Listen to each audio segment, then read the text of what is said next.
For more on the new Afghan administration and the challenges they face, we are joined by Wahid Monawar. He's a former Afghan diplomat, and he worked with the U.S. State Department during talks with the Taliban. A new power-sharing arrangement. It's agreed to by the two big main names, but there's a lot of people below who may not agree with all of this. So as the names come forward to join the government, there has to be agreement. How difficult is this going to be to take it from concept to execution, would you say? I mean, it's quite challenging, but the good news is that they have agreed on a unity government.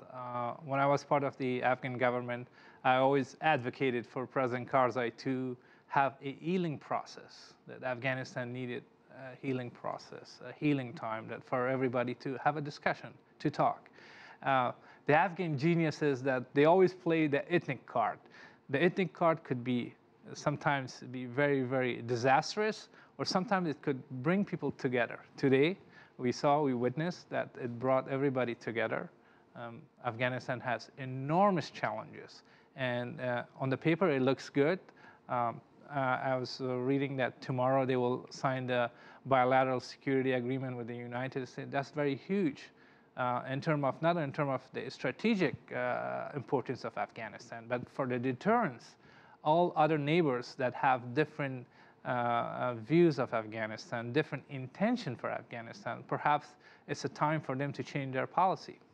You brought up a couple of really important points, enormous challenges, which we'll get to, and the name Karzai, which when you think of Afghanistan, you think of him. How does the country change now that they've kind of turned the page? It's a new chapter. What did he bring to the job? What's it going to be like now that he's gone?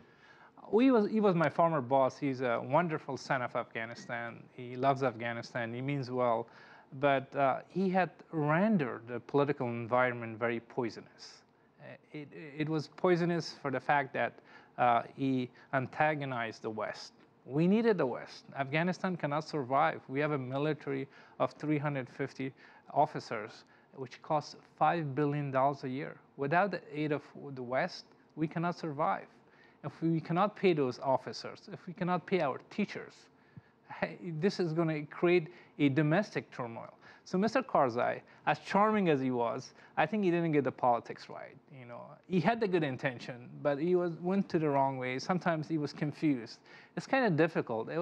I think he had a really difficult job, but still, I think he had difficulty processing how. Hopefully, Mr. Ghani and Dr. Abdullah, who was my former boss, that I have known him, I worked with him day and night for 2 years. He means well. He's son of Afghanistan. He has never left Afghanistan. One passport, lives in his father's house in Kabul. You hear a lot of different rumors about him, that he likes nice suits. Who doesn't? But he means well for Afghanistan. He has a vision for a democratic Afghanistan, that ethnicity will never be a question, that there has to be a good definition of the Taliban. What is the Taliban's contribution in the past 13 years? You just showed a clip that they had 2 suicide bombings in Kabul. Is that the way to move forward Afghanistan? What they want? Their idea is to have some sort of, this is actually not my saying, but Mr. Karzai saying that Pakistan, Islamabad mainly wanted to have a foreign policy influence in Kabul. Who would want that? No Afghan would accept that. Right. Well, let me ask you, you were talking about the enormous challenges, and that, of course, is one, the Taliban, but also corruption. There's a number of issues that this government has to tackle. What can you make, I mean, in terms of headway, what are some things you can do to really get the populace behind you and say, okay, we're moving in the right direction? I think the biggest challenge for Afghanistan right now is the fiscal crisis. Afghanistan cannot pay civil servants. After the army, the teachers are the biggest civil servants. There is no money in finance ministry. And Mr. Ghani, being a former finance minister, he knows that very well. To tackle that, there are some issues that Mr. Ghani needs to do.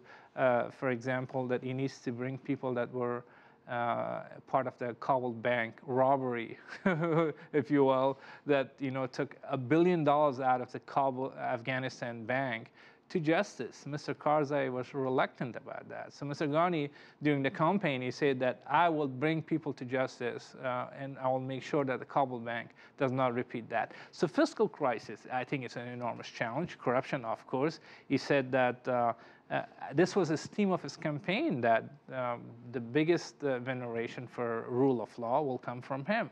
We will see that. I think he means well. He has the intention. Whether there's a political will, that has to remain to be seen. But to have everybody to work together to move Afghanistan forward with the United States, with the international partners, looks good in the paper. Well, thank you for coming in, Wahid. Always a delight to see you, and we'll check back in with you in a little bit to see how well he's doing. Appreciate it. Thank you.